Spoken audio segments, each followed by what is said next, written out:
India के ओडिशा राज्य के पुरी में चमत्कार की एक ऐसी कहानी है जिसे समझ पाना साइंस के बस की बात नहीं है। हिंदू मान्यताओं में 4 धाम होते हैं, बद्रीनाथ धाम, द्वारकाधीश धाम, रामेश्वरम धाम और जगन्नाथ पुरी धाम। और ये कहानी है जगन्नाथ पुरी की, जहाँ पे आज भी वासुदेव श्री कृष्ण का दिल धड़कता है।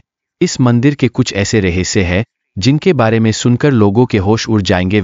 वेस्टर्न कल्चर को फॉलो करते करते हम एक ऐसे मोड़ पर आ गए हैं जहां लोग भगवान के होने न होने पर सवाल उठाने लगे हैं, और यही सवाल मैं आपसे इस वीडियो के बाद पूछूंगा। आइए देखते हैं।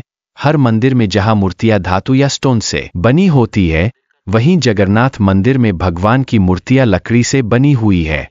आखिर ऐसा क्यों? आइए बताता हूं।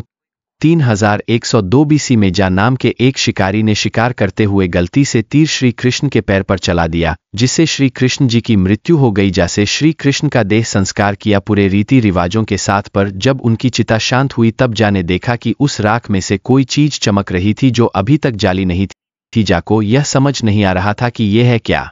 जाने उस चीज को समंदर में बहा दिया। गुप्त साम्राज्य के समय अवंती के राजा इंद्रदुम्न, जो कि विष्णु जी के बहुत बड़े भक्त थे, उन्हें एक दिन विष्णु जी ने सपने में आकर समुद्र में डुबकी लगाने को कहा और यह भी कहा कि उस समुद्र में तुम्हें मैं मिलूंगा। अगले दिन सुबह राजा डुबकी लगाने चले गए। डुबकी लगाते वक्त राजा को नदी में थोड़ी ही दूर एक लकड़ी का तना मिला। बिना देर किए राजा तने तक पहुंचे और उस तने को महल में ले आए। फिर राजा ने कुछ बहुत नामी काश्तकारों को बुलाया, पर उनमें से कोई भी उस लकड़ी में कील तक नहीं ठोक पाया। कई दिन बीत जाने के बाद एक काश्तकार महल में आया और उसने राजा से कहा कि यह मूर्ति मैं बनाऊंगा, पर मेरी एक शर्त है। राजा ने उसकी शर्त पूछी। क्योंकि राजा किसी भी शर्त को मानने के लिए तैयार थे, तो काश्तकार ने कहा कि यह मूर्ति बनाने के लिए मुझे पूरे 21 दिन का समय चाहिए और उतने समय में कोई भी उस कक्ष में न आए, नहीं मुझे आवाज दे। राजा ने खुशी खुशी यह शर्त मंजूर कर ली। मूर्ति बनाने का काम शुरू हुआ। मूर्ति बनाने की आवाज भी आती थी, पर एक दिन वह आवाजें आना बंद हो गई। अवंती की रानी को लगा कि शायद भूख प्यास से काश्तकार मर गया है, और इसीलिए उन्होंने राजा से अनुरोध किया कि दरवाजे को खोलकर उन्हें अंदर जाकर देखना चाहिए। राजा ने जैसे ही दरवाजा खोला वे चौंक गए, क्योंकि वहां कोई काश्तकार नहीं था। सिर्फ और सिर्फ 3 मूर्तियां थी, भगवान जगन्नाथ, उनके भाई बालभद्र और उनकी बहन सुभद्रा। और उसी जगन्नाथ जी की मूर्ति में वह चमकने वाली चीज भी रखी थी, जो कि कुछ और नहीं बल्कि श्री कृष्ण का धड़कता हुआ दिल था। यह कोई ह्यूमन हार्ट नहीं है, एडवांस्ड टेक्नोलॉजी का क्लियर सबूत है।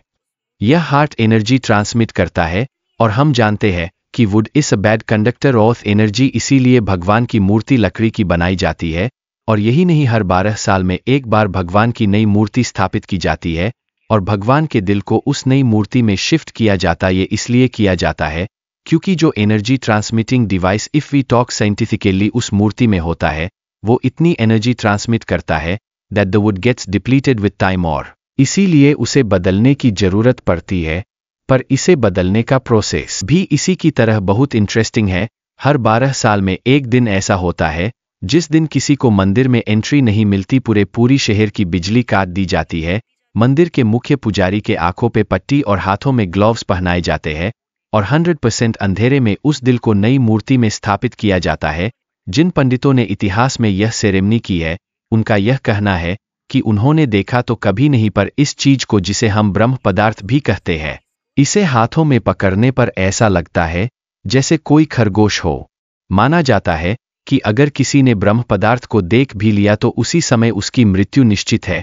इसीलिए आंखों पर पट्टी लगाने के बाद ही यह सेरेमनी की जाती है। इस मंदिर के ऊपर एक झंडा है जो साइंस और न्यूटन का मजाक उड़ाता है। जैसा कि हम सब जानते हैं कि जिस दिशा में हवा चलती है, कोई भी झंडा उसी दिशा में लहराता है, पर जगन्नाथ मंदिर के इस झंडे की बात कुछ अलग है। यह हमेशा हवा के विपरीत दिशा में लहराता है। क्यों और कैसे, यह आज तक एक सवाल ही है। इस झंडे के साथ एक और खास बात है कि इसे रोज बदला जाता है। इसीलिए मंदिर के पुजारी 214 फीट ऊपर लगे इस झंडे को रोज चढ़कर बदलते हैं, क्योंकि कहा जाता है कि अगर किसी दिन यह झंडा नहीं बदला गया तो मंदिर 18 सालों के लिए बंद हो जाएगा। मंदिर में आए भक्तों को रोज प्रसाद बांटा जाता है, और मंदिर में होने वाली हर चीज में भगवान की कोई न कोई लीला अवश्य होती है। मंदिर में रोज 500 लोगों के लिए प्रसाद बनाया जाता है, और कभी कभी भक्तों की संख्या हजारों तक चली जाती है। पर जगन्नाथ मंदिर का प्रसाद कभी कम नहीं पड़ता। पूरे दिन मंदिर में प्रसाद बांटा जाता है, पर आज तक मंदिर में एक भी दाना नहीं घटा है और न व्यर्थ गया है। और ऐसा एस्टिमेशन करना तो इंसानों के लिए अत्यंत मुश्किल है। और यह बात यही खत्म नहीं होती प्रसाद बांटने की तो है कि उससे बड़ी है। प्रसाद बनाने की लकड़ी की आग पे 7 मिट्टी के बर्तनों को एक के ऊपर एक रखकर प्रसाद बनाया जाता है।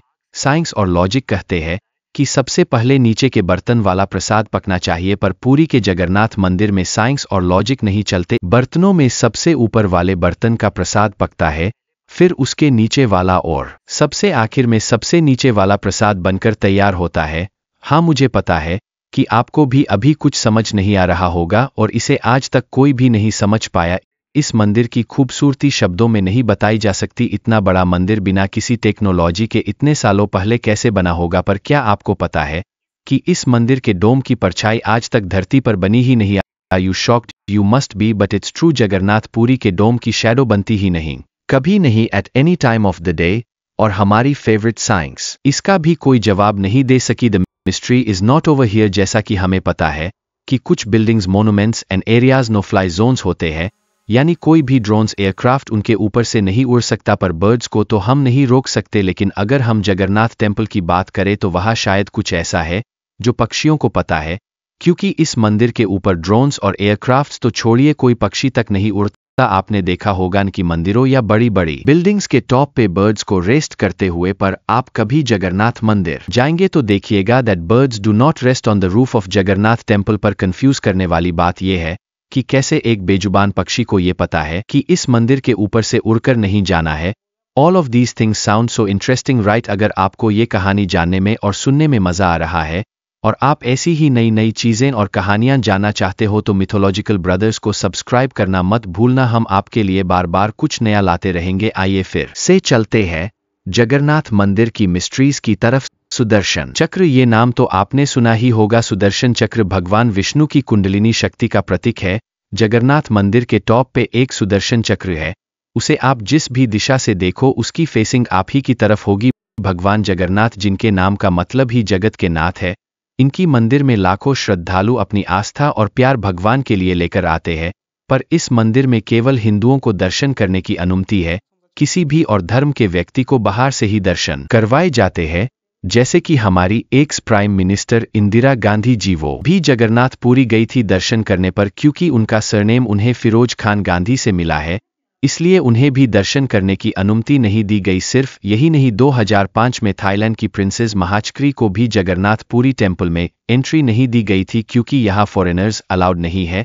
उन्हें भी दर्शन बाहर से ही करवाई गई थी। 12वीं सदी में बने इस मंदिर में स्विट्जरलैंड की एक महिला ने 1,78,00,000 रुपए का चढ़ावा भी दिया था। हमारे ही धर्म की बहुत सी ऐसी बातें हैं जो हम नहीं जानते। हम आंखें बंद करके किसी भी ट्रेंड को फॉलो करते जा रहे हैं। हम भूल रहे हैं कि हम उस महान विरासत के लोग हैं जहां ऐसे ऐसे चमत्कार होते हैं जो भगवान के होने का साबुत देते हैं। और जिस धरती पर स्वयं श्री नारायण ने जन्म लिया और जिस भूमि में जन्म लेने के लिए देवता भी तरसते हैं, हमें उस धरती पर जन्म लेने का सौभाग्य प्राप्त हुआ। जगन्नाथ पुरी मंदिर की मिस्ट्रीज यही खत्म नहीं होती और भी बहुत सारी कहानियां हैं, जैसे जगन्नाथ मंदिर की रथ यात्रा, और हर साल भगवान 15 दिन के लिए बीमार पड़ते हैं और भक्तों के लिए दर्शन बंद कर दिए जाते हैं। पर ऐसा क्यों, यह बहुत कम लोग जानते हैं। तो मिलते हैं इस वीडियो के नेक्स्ट पार्ट में, और अगर ये वीडियो आपको अच्छा लगा हो तो लाइक और शेयर जरूर करें।